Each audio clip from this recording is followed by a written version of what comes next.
We're going to walk through how to do the wine glass here.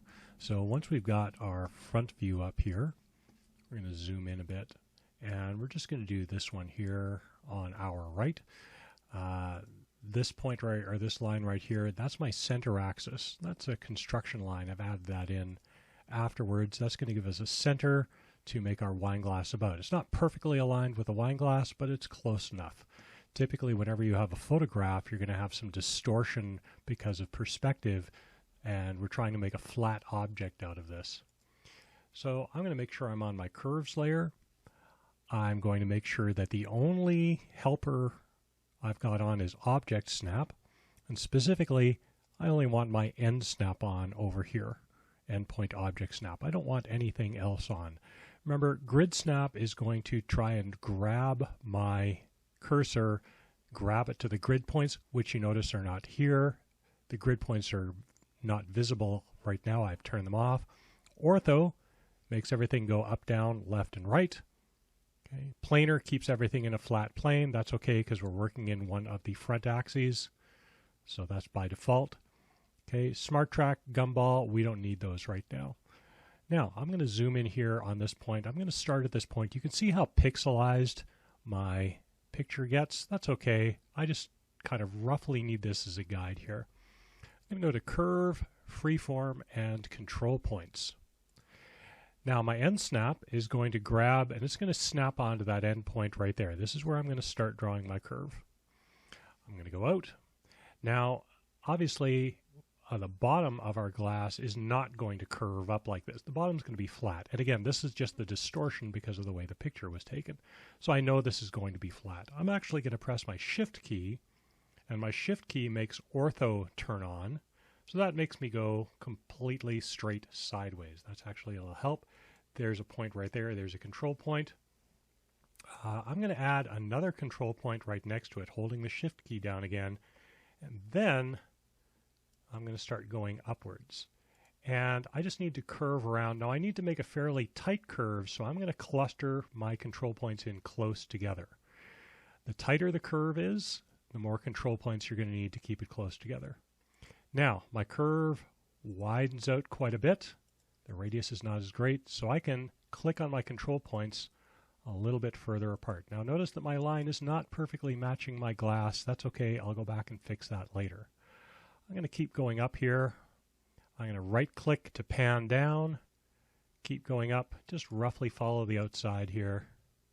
Doesn't matter exactly where I am. And again, here's another curve. I'm going to want to cluster my control points together, spread them far apart. Again, radius tightens up a bit, cluster them together, curves around, goes back up. Now I'm not worried about exact measurements for this because I don't have them. Like I said, I'm just making it look pretty good. And I'm going to click, and then I'm going to press Enter.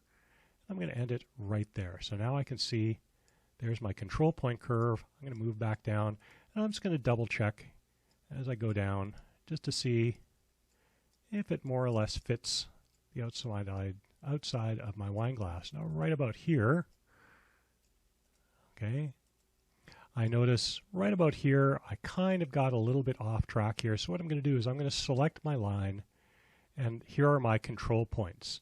And if I drag those control points, that will change the shape of my line. So you can see I can drag those control points, change the shape of my line, make it fit a little closer to where I want it to be. Drag that out a bit. And again, you might have to use your imagination as to what this actually looks like, but I'm assuming it comes in and goes flat.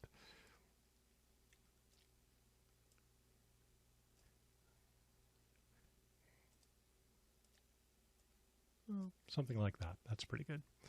Okay, so there's my curve right there. So that's my outer curve. Now, if I find that there's not a lot of contrast between the curve and the picture, one of the things you can do, certainly, no reason you can't, is just to go over here, change the color of the layer to a color that actually does show up. So something that contrasts well. Red's pretty good. So there. So that makes it a little easier to see that curve against the background of my bitmap here. Okay, so the next thing I want to do is make the inside wall of the glass. I'm going to select my curve, and I'm going to go up here to Curve and Offset. I'm going to Offset Curve. Now what Offset does is it makes an exact duplicate of the curve as best it can, but every point is a certain fixed distance away. So you can see if I move my offset, if I want to offset this outwards, I'm going to get a much bigger version of my curve. It's going to copy it. And it's going to be the same distance away from every point. So you can see it actually mirrors that curve. I don't want to go outside, I want to go inside. Now if I go inside, that's way too much. I want to make the thickness of the wall, so I have to adjust the distance. So up here I'm going to click on the distance. I'm going to click 0.5, seems to be a reasonable amount. Okay, that's pretty good right there. Maybe a little bit too thick, but that's okay. I'm not going to worry about it too much. So right there. Okay, now here's a tricky bit with the inside curve. You notice that it has a lot more control points than the outside curve. Anytime a curve is offset, typically it'll triple the number of control points, and that is an awful lot right there. Because the next thing I want to do is I want to take that inside curve and I want to shape it to the bottom of the bowl of this glass. So I'm going to have to grab all of these control points. I'm going to drag them up so that... Now, here's another little tip right here. I don't need all of these control points. As a matter of fact, this is a relatively smooth curve. What I can do is I can select a control point, press the Delete key, and I can get rid of some of these control points, and then use the other ones to change the shape of the key. I'm going to take this last one, drag it way over here and down. Okay, that's good enough. So now I can see I've made the bowl here using this curve, but of course this is, I've got to get rid of this. So I'm going to zoom in right here,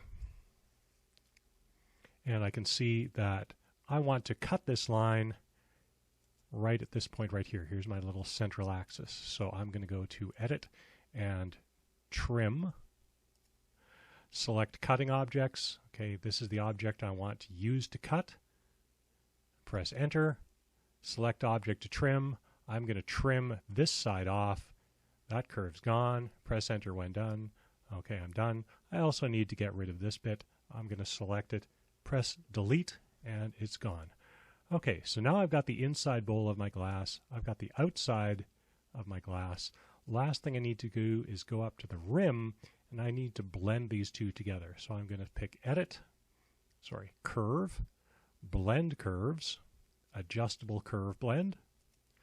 I'm going to select this curve, and I want to blend it to this curve. Okay, and let's see. I want to make sure that Join is on. Now, right now it's showing curvature. I had that turned on earlier. I don't really need that. So, okay, now what I can do is I can flatten this out a bit by playing with these control points. These are kind of like control points. They're going to change my curve around a bit. I can drag that down a bit.